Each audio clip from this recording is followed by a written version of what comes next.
Welcome to the Crime Redefined podcast, produced by Zero Cliff Media. Coming to you from the US Bank Tower, high above downtown Los Angeles. In our podcast, we drill deep into forensics and criminal investigation from the viewpoint of the defense, as well as explore the intersection of the media and the justice system. I'm Dion Mitchell here with my Crime Redefined co-host, Mehul and Anjaria. Today we have the honor of speaking with the spouse of a victim of an incredibly violent crime. Don Johnson recently released his book, Who's Watching You?, which details his wife Ellen's 2001 ordeal and serves as a warning to all of us to be more vigilant.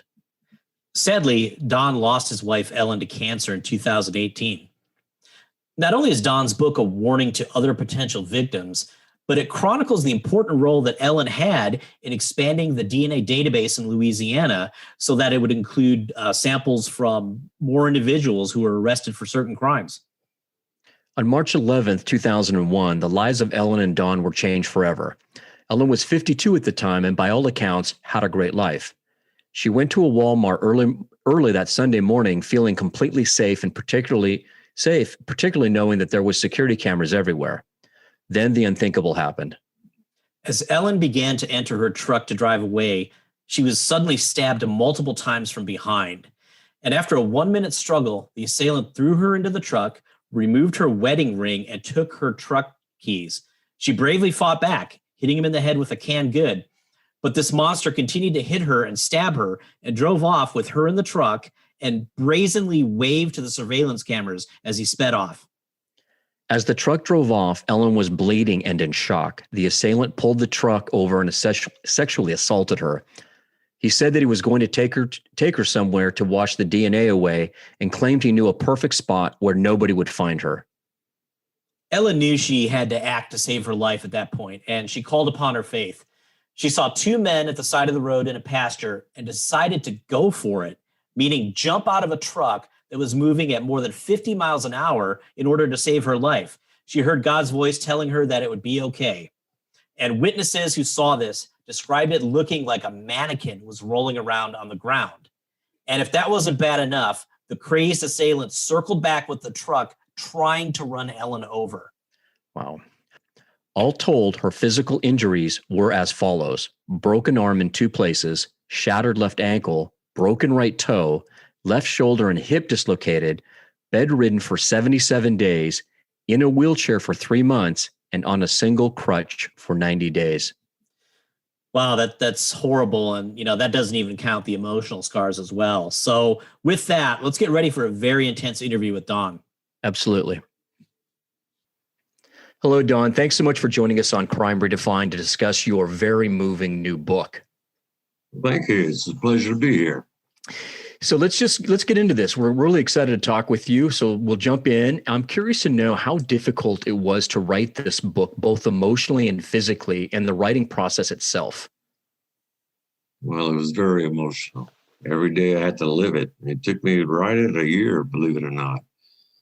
Mostly because I was coming out of the first year of losing my wife, Ellen.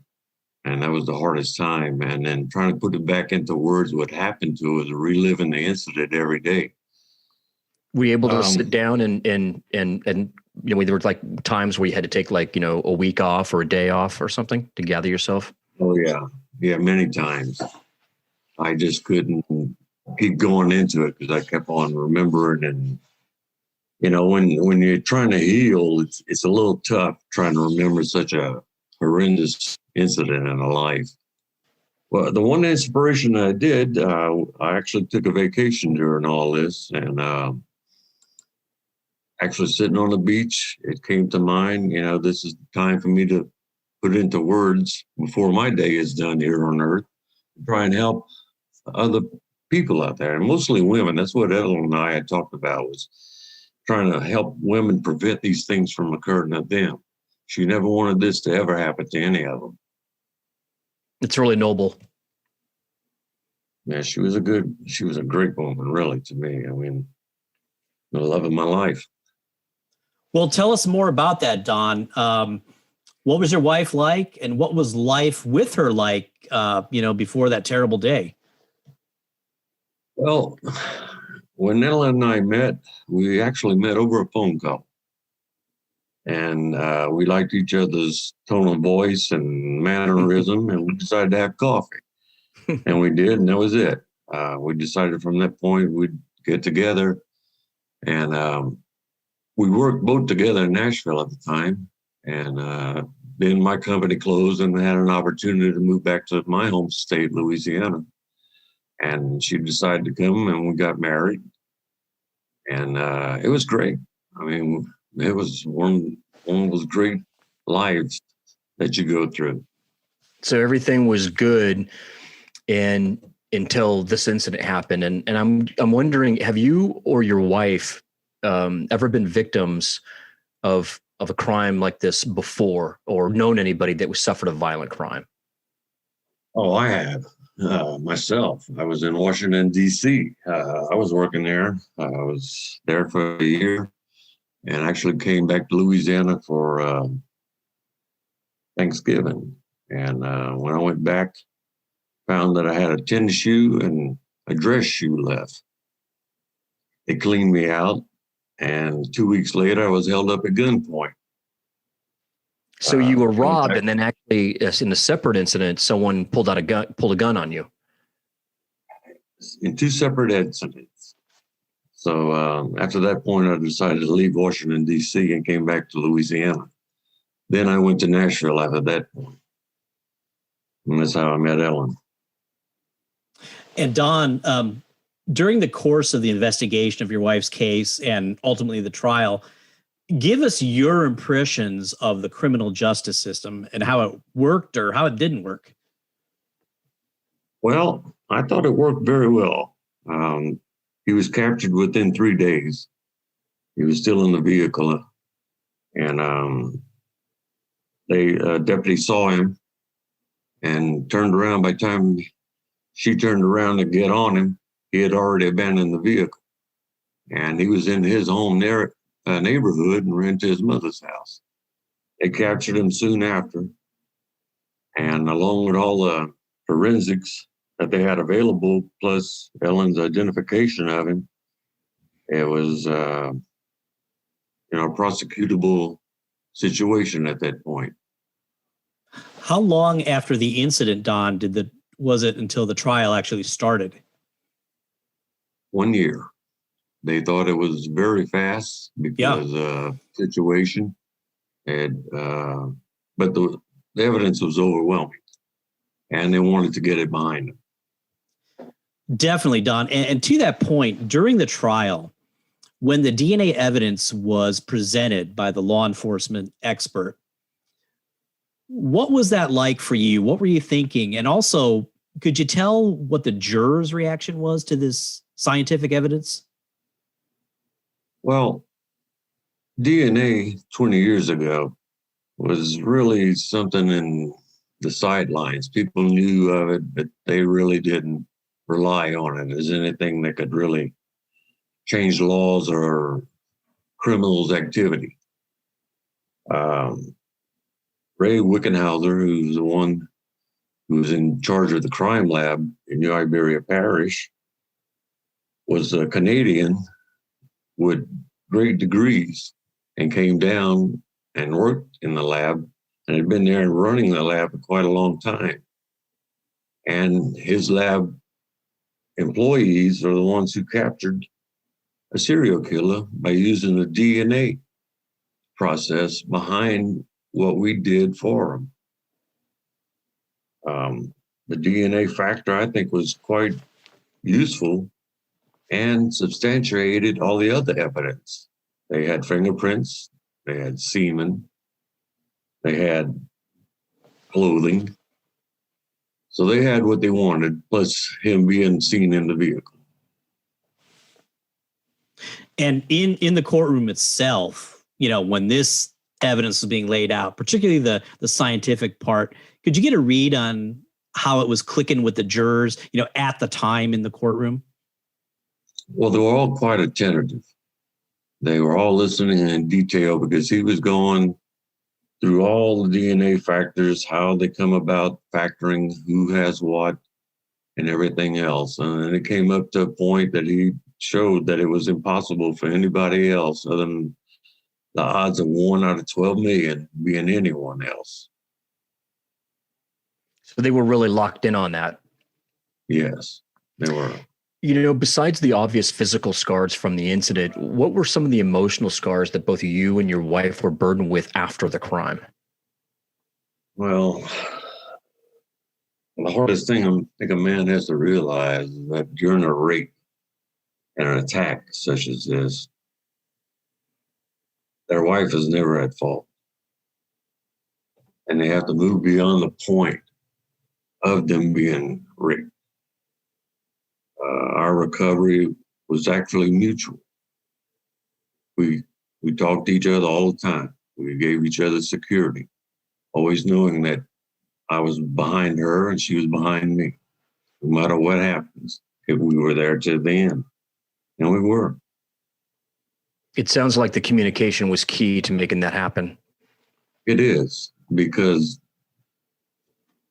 it takes a heart to open up to a person who's hurt, to feel their pain, to know what it would be like. The thing that happened to Ellen was horrible. I mean, to be attacked in a parking lot, which everyone thought would be a secure parking lot. Right. And fight with them for over a minute and be stabbed 7 times in the incident and be thrown into a vehicle and beaten. That was horrible enough. He could have left her there. No, he wanted to take her with him. And in doing so, the cameras, they recorded everything. But no one watched. No one came. No one. He even waved to him as he went out. Man, it takes some real guts on his part. He must have felt really confident about what he was doing. Well, he had been out of prison 2 weeks under a good time law back then. And you see that coming up across the country right now, wanting to let prisoners out of prison. The problem was he was a model prisoner, right? But he had been in there for the same incident where he had an attack on another woman. He had a term, but they let him out because he was a cook in the kitchen. They thought he was a good participant for the program, and it helped them with their budgetary problems. Well, unfortunately, they don't have the people outside to supervise them when they get there. That was our problem. He was out over 2 weeks and never seen his supervisor or parole officer. And no one even looked for him. Don, what was the significance of the title, Who's Watching You? I thought about it for a long time. There were several that came to mind, but this one, I put myself in her place. Someone was watching her. She didn't know it. And that's the point I want to make is that when you go out in public, people are watching you, but for what reason? You don't know. Just be cautious. Not to be inhuman, to be harsh toward anyone. Just be cautious. I always watch over behind my shoulder. I kind of keep a third eye. I'm used to it. But there are women out there that go out and just, like a daisy-glow, just running from mall to mall, not thinking about a thing. But they have to think they may not come home one day. I was fortunate. Ellen did jump and save her life, so at least I knew what happened. Right. He was going to throw her body into the Chapelaya Basin. We'd have never known what happened to her. And I would have to suffer 20 years of not knowing. And I think that's the harshest part. What type of advice, what would be the one piece of advice or support would you offer victims of such terrible crimes, if you could give one piece to somebody? Well, you have to go inside first, because you have to realize who you are. Ellen's strength was in her religion, and his too. Without God in my life, I don't think I'd get up in the morning. She relied on him for salvation. And I'll tell you this, and I'll tell you public, and they may think I'm crazy.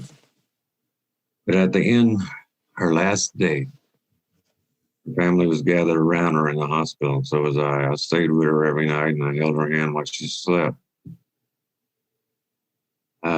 When she woke for the last time, she told us,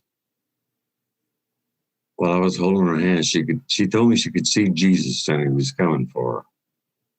And she could see his kingdom. Behind the family on the wall, I could see him. I could see his kingdom. So I'm not worried about where I'm going. I don't worry about where she is. And that's her greatest strength. That's how she got along with everything. That's how she survived all those years. She called upon him, and every day was a new day to her. And that was our strength. Don, tell us about your wife's role in broadening the use of DNA testing in criminal investigations in Louisiana. At the time, the Anjaria sheriff was interested in introducing swabbing in a new form that he had heard about, which was not instituted into Louisiana yet. At that time, you could only have a person's DNA taken from them as if they were incarcerated. They needed someone to help along with pushing this law. Ellen, unfortunately, became what I consider their poster child. They came to us and asked we would go and talk to legislation and our police force to see if they could get this law instituted, that once you were suspect of a crime, you could have your DNA put into a file. And from there on, you'd have to worry about what crime you might commit, which was a good deterrent for law-breaking people.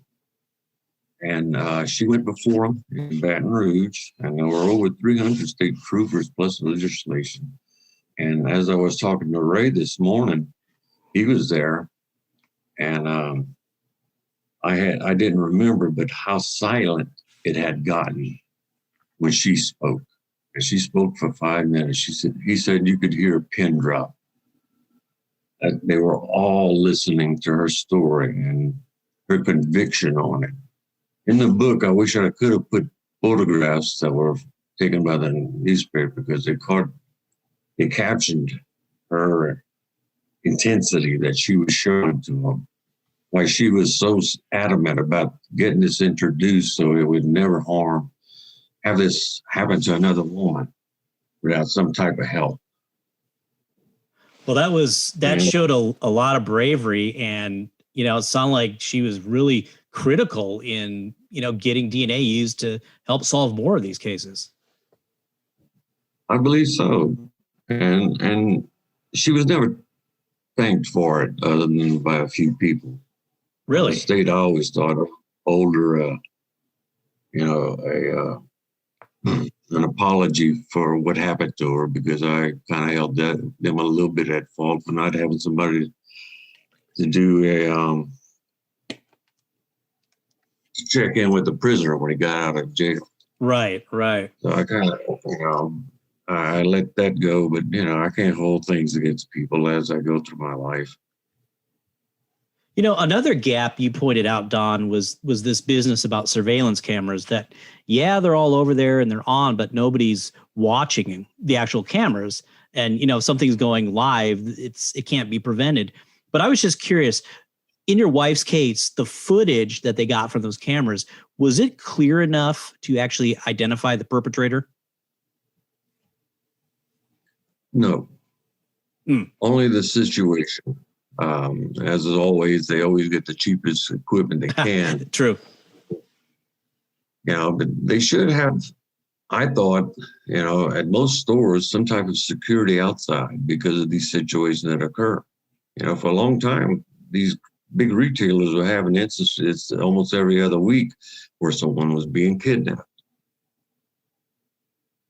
But, without anyone to call a police force quickly or to have their own force in place, you can't deter them. They'll do what they want when they get out.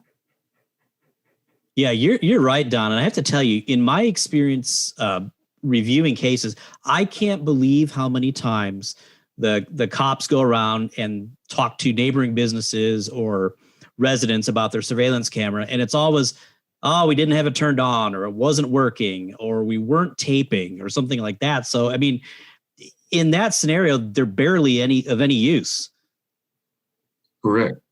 In fact, that was one of the things that we went after when we did go after the retailer. We went after his cameras. And the eventual settlement on all that was that it was left up to the merchant themselves. Wow. So they're not in any way compelled to have operating surveillance cameras? No. Wow. Which is, I think, a big injustice to the public, because it gives you a false sense of security when you That's do right. it. Yeah, that's right. You think that you're going on there and people are actually paying attention, or even the cameras are being manned at the time, and they're not. They're just kind of running, just so it's almost like the cameras that are in the store on the outside are just there for show. Correct. You know, it would have changed the situation for Ellen if someone would have been watching. You know, Don, before your wife's ordeal, what did you know about the use of DNA in a criminal matters? Because we got to remember, this is 20 years ago, right? Yes, it was. So I didn't know much about court DNA matters, other than at the time, I think they were trying to get some prisoners out of prison. That was about the only thing they were trying to do. And that was the only incidences that I remember it being used. Don, did your wife or anyone else encourage you to write this book, or was this something that just you came up with on your own? I wrote it myself.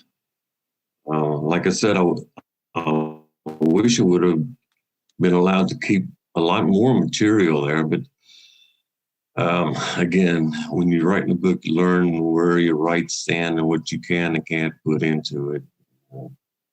I wasn't going to be held blackmail for certain photographs that I thought should have been released to me for free. Well, you learn about a book, you know. The publisher I went with really helped me out quite a bit, but the story was mine. Other than the publisher, while you were writing this, did you have anyone else you could reach out to for input or support? I had a friend who kind of supported me and in a way of telling me to continue to tell the story. But as outside of facts and everything else. So you're kind of just a one man show at during the process. Yeah, I just felt like I had to tell it, I guess, my way, as best as I could. You know, what are you looking to accomplish with the book? And if you could pick a particular demographics, who should read this and why? Well, actually, I believe every girl who's 8 years old on up should read the story. And I think a lot of things would change in their attitude about how they go about their daily lives. My main goal for writing this was, one, to tell the world what Ellen did, how strong, and give women encouragement. I know there are a lot of crimes that women are suffering through. Domestic violence, violence upon them in the streets, all situations out there. And I thought maybe this, seeing how Ellen healed, they could heal, give them comfort in it. And, to realize this is not the end of my life. Right. I'm not going to let somebody else control it. Well, Don, you are a very brave and inspiring man, and we really appreciate your time today. It was great speaking with you. Oh, it was great talking to you guys. And I appreciate what you're doing out there, because I know you're doing a good job by getting out the word to the public about crime situations. Absolutely. And why DNA is such a big factor in it. Yeah, it's the way that we can do that is people like yourself coming forward and sharing their stories, and we understand it's really hard to do and to talk about this and relive it over and over again. So we really appreciate your time and sharing with us, and for joining us on Crime Redefined today. Well, it was a pleasure talking with both of you. And I hope in the future we can do something else. Absolutely. Yeah, absolutely, Don. We wish you much success with the book and all of your endeavors. And, we'll stay in touch. Mehul, that was really powerful stuff. Oh, man. Was it ever? I was definitely hanging on Don's every word. I mean, he's really a brave soul to discuss his wife's ordeal to hopefully save others. Yeah, me too. This was definitely one of those where I would almost forget to ask him another question because I was just so riveted by his story and really the emotion that came through in his voice. I agree. And, this whole episode made me think of something. I've said, I think on this podcast, but, that if you're a brand new criminalist and you're working in a law enforcement crime laboratory, for balance, I think it's very important that you actually go to a jail and see how your work can affect somebody. The fact that your work could put somebody in jail and, see what that really looks like in real life. But, the same goes. Yeah. I mean, the same goes for the other side though. Right. So if you're doing defense work, it's just not all on paper, man. Again, these are real people, real victims. And I think that you absolutely need to be exposed to victim stories and how crime affects not just the victim, of course, but their whole family. And I think this is particularly true if a defense forensics expert has never worked in law enforcement previously. And Dion, I was at a conference a year or two ago, and there was a speaker. A woman went up there and she started telling this story that really ended up it was the story of her being raped. And we knew that she was a prosecutor, but it turns out that she was the one who had been raped. And man, it was just a really moving moment. It just makes you think about the importance and the gravity of what you do when you work in this kind of field. Absolutely. And then now you have the trend towards criminal justice reform, and it's increasing daily. We have to look at the possible negative effects. Yep. The perpetrator here was let out early on good behavior as a model prisoner. He didn't report to his parole officer. And from what Don said, it sounded like there wasn't adequate funding to keep tabs on the guy. Yeah, that's a real shame. It's like there wasn't that safety net here in the system that, and we don't know the details, but if he didn't show up to report to his parole officer, it sounds like maybe there wasn't someone to just go snag him up right away, which is kind of the point of the whole system. I mean, the framework was there, but in life, it's always about the execution. Yeah, right? That's here it was there. It was a parole officer. He got out. Everything worked except the execution.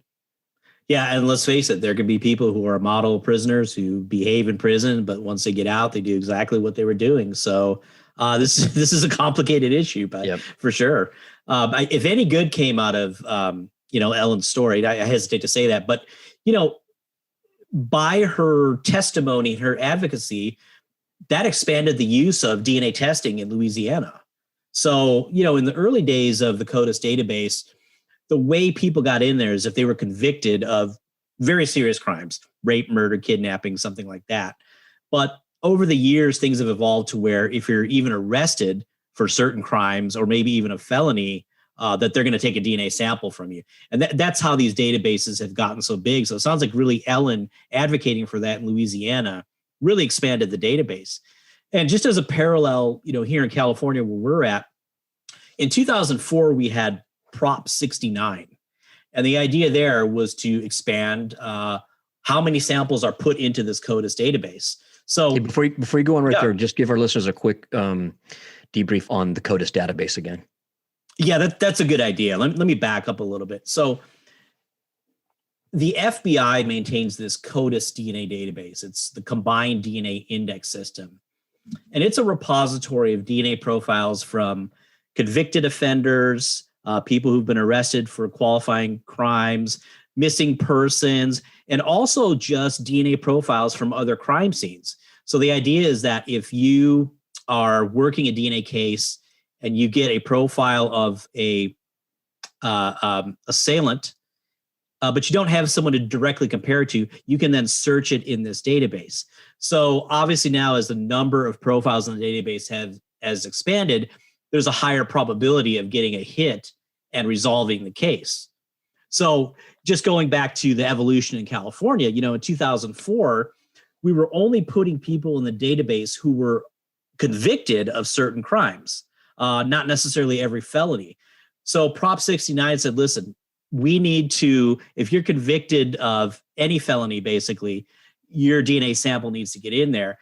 And then the next step was, within 5 years of the act, meaning 2009, that anybody who was arrested for a felony, they had to put a sample, they had to give a sample of DNA to put in the database. So you can see how in California over those 5 years, the number of samples just rose really, really quickly.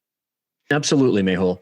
There's often criticism of so-called true crime in the media in that it may sometimes glorify perpetrators and exploit victims or perhaps re-traumatize survivors or victims. Yeah, right. We hope that having a guest like Dawn puts the focus back on the human impact of these terrible crimes. Well, this episode was something a little bit different for us, but I think very important. And I suppose Crime Redefined would be called a true crime podcast, just if you were to classify it. But that's not really exactly what we do, in that we're not looking at a one case or different cases every episode and dissecting them.